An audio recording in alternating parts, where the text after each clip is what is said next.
warahmatullahi wabarakatuh. Halo semuanya, perkenalkan nama saya Wardani Nur Azizah dengan NIM 2511110243316. Pada video kali ini, saya akan menjelaskan mengenai ragam bahasa Indonesia, yaitu mulai dari pengertian, faktor pembeda, pengelompokan, dan fenomena bahasa pada saat ini. Yang pertama, saya akan membahas terkait pengertian ragam bahasa Indonesia. Ragam bahasa adalah variasi atau bentuk bahasa yang berbeda-beda dalam situasi tertentu. Perbedaan ini bisa terjadi karena topik pembicaraan, siapa yang berbicara, kepada siapa kita berbicara, serta media yang digunakan. Misalnya, pada saat kita berbicara dengan teman, tentunya beda caranya dengan pada saat kita berbicara dengan dosen ataupun pada saat kita sedang berpresentasi di depan kelas. Kemudian, ragam bahasa yang digunakan pada saat situasi resmi biasanya disebut dengan ragam bahasa baku. Selanjutnya, saya akan membahas terkait pengelompokan ragam bahasa. Jadi, pengelompokan ragam bahasa itu dibagi menjadi 3 kriteria, teman-teman. Yang kriteria pertama berdasarkan waktu. Dan pada kriteria waktu ini, itu dibagi lagi menjadi 3 jenis. Yang pertama ada ragam bahasa lama atau kuno, ragam bahasa baru atau modern, dan ragam bahasa kontemporer.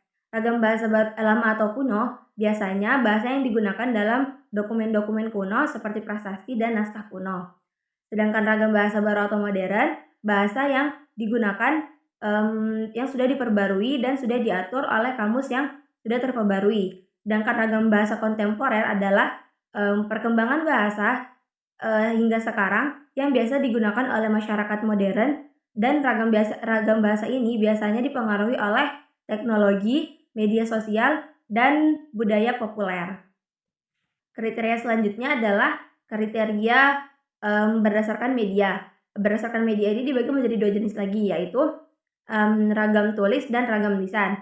Ragam tulis biasanya digunakan dalam bentuk tulisan seperti di buku-buku, artikel, ataupun pesan tertulis. Dan biasanya ragam tulis ini lebih terstruktur, rapi, dan juga dia menggunakan tata bahasa yang jelas. Yang kedua ada ragam lisan. Ragam lisan biasanya bahasa yang digunakan saat kita berbicara langsung kepada orang lain dan dapat didukung dengan intonasi, ekspresi wajah, serta gerakan-gerakan tubuh lainnya. Kriteria selanjutnya itu berdasarkan topik. Kriteria ini dibagi menjadi 4 jenis. Yang pertama ada ragam ilmiah, yang dimana bahasa yang digunakan dalam artikel ataupun laporan penelitian, dan biasanya ia bersifat objektif serta tidak melebih-lebihkan. Yang kedua ada ragam sastra, yang dimana ragam ini lebih mementingkan keindahan bahasa, imajinasi, serta nilai keestetika. Misalnya seperti puisi, cerpen, ataupun novel. Yang ketiga ada ragam pidato, bahasa yang digunakan oleh seseorang untuk menyampaikan langsung di depan umum. Tujuannya untuk menyampaikan informasi, ajakan, ataupun pendapat. Dan yang terakhir ada ragam jurnalistik, yaitu bahasa yang digunakan oleh wartawan atau media massa untuk menyampaikan informasi yang mudah dipahami oleh masyarakat luas. Selanjutnya saya akan membahas tentang faktor-faktor pembeda ragam bahasa. Ada 3 faktor. Faktor yang pertama yaitu faktor golongan penutur, faktor yang kedua adalah faktor kondisi pengguna bahasa, dan yang ketiga adalah faktor kaidah kebahasaan. Faktor yang pertama, kenapa bisa disebut dengan golongan penutur? Karena pastinya seseorang memiliki kebiasaan atau cara bicara yang berbeda-beda, tergantung latar belakangnya, baik dari asal mereka yang berbeda ataupun pendidikan mereka yang berbeda maupun kebiasaan mereka berbahasa. Faktor yang kedua adalah faktor kondisi pemakaian bahasa.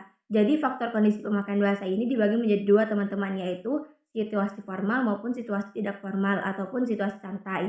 Situasi formal bisa disebut seperti pada saat kita di kelas, rapat, ataupun pada saat kita seminar. Sedangkan situasi santai yaitu yang seperti biasanya, yaitu apabila kita sedang berbicara dengan teman kita. Tentunya bahasa yang digunakan akan berbeda.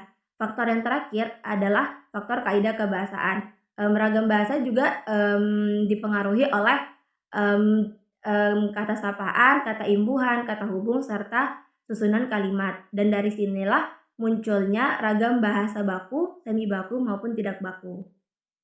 Selanjutnya saya akan membahas terkait fenomena bahasa yang terjadi pada saat ini. Salah satu contohnya adalah penggunaan bahasa campuran, yaitu antara bahasa Indonesia dan bahasa Inggris atau yang biasa sering disebut dengan Indoglish, yang dimana bahasa ini sudah sering digunakan di media sosial maupun percakapan sehari-hari. Selain itu, anak muda zaman sekarang juga telah membentuk bahasa baru, yaitu bahasa singkatan yang biasa sering dituliskan dalam pesan singkat seperti GPP, BTW, atau OTW.